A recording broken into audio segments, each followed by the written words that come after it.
This Friday, March 11th, marks 2 years since COVID-19 was officially announced as a global pandemic, and worldwide, more than 6 million people have died of COVID. Now, during that time, of course, we here in Minnesota lived through the police killings of George Floyd and Daunte Wright, along with the unrest that followed. And these things chip away at us, and it can really impact our kids. Dr. Muffet Trout is an associate professor of the Department of Teacher Education at the University of St. Thomas. Thank you for joining us. You're here to explain what something called toxic stress is and how to address it. So first, what is toxic stress and why do we need to address it? Well, first of all, thank you for having me here. And if we think about stress as when our bodies are on high alert, toxic stress is when our bodies are on high alert for this prolonged period of time.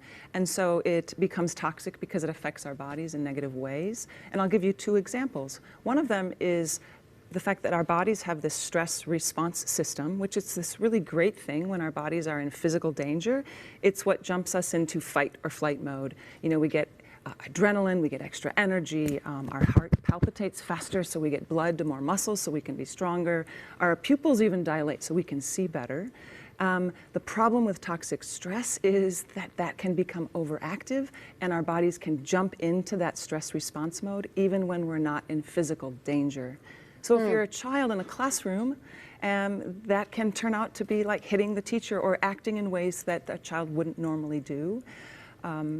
So that is a real negative thing, yeah. And I feel like, you know, our bodies are created to be able to handle this stress, right? They're designed to be able to handle this stress. So you have a stressful moment and then your body is able to kind of come back down and reset and recalibrate. Yeah. But with what's going on around the country and the world the last couple of years, we're all just kind of heightened all the time. And I don't think our bodies are designed to be able to maintain this level of heightenedness for as long as they have been and been designed, you know? Absolutely, and that's what we call it, like we get dysregulated so that we jump into that stress response mode and we see, you know, kind of some behaviors happening society-wide that are difficult to explain. But I'll give you one other reason why toxic stress really matters in schools, because it affects the frontal part of our brain, like trauma does, and that's the part of our brain that we need to help us focus and to help us make connections and help us organize our ideas. It's what we need to learn.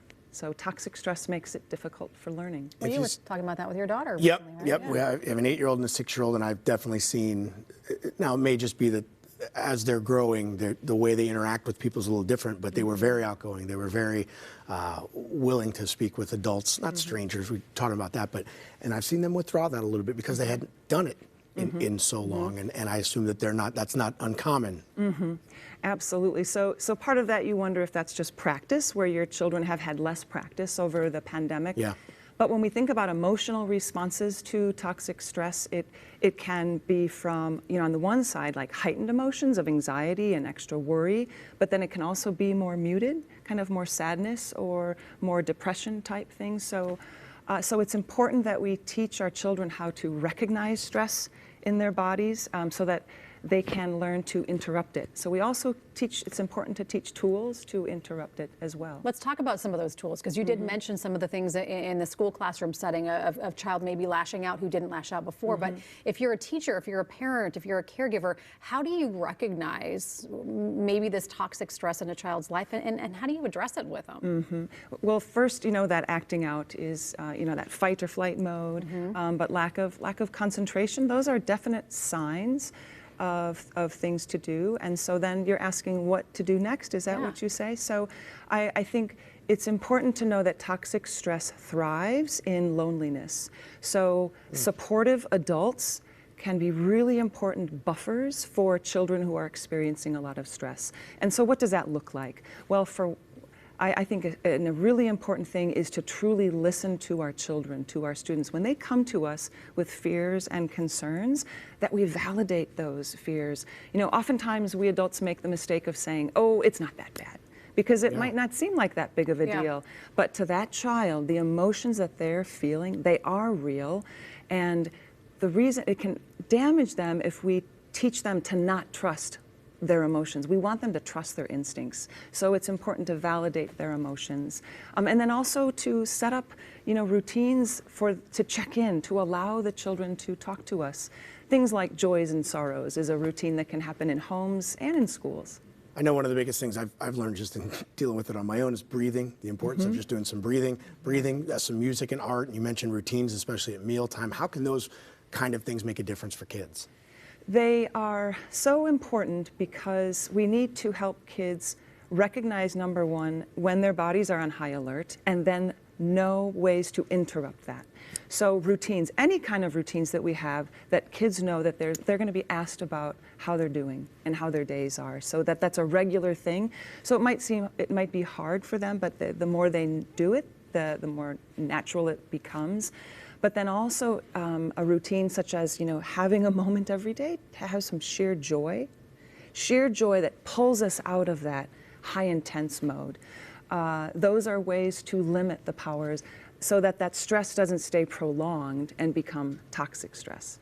Shared joy. Give me an example of that someone, if a parent's at home and saying, I want to do this, give me an example of a shared... Have joy. Yeah, Be have joyful joy. right now. Is that a walk around the block? Is that watching a show together? Is that playing a game? Absolutely. For me, it is walking around the block. Yeah. I love the trees. And so whenever there's wind, and that brings me a sense of joy, a sense of calm.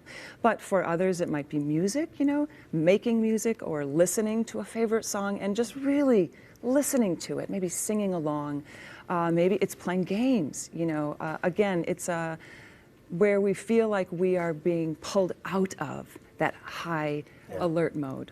And sometimes it's not even like a cognitive thing that you're realizing, but just turning the music on kind of takes your mind there and without recognizing we're going to do this action in hopes of, switching gears a little bit. Yeah, I mean, in our household, we got this thing for Christmas. It says, in our kitchen, we dance. Yeah. And I tell you, after dinner, the music is on.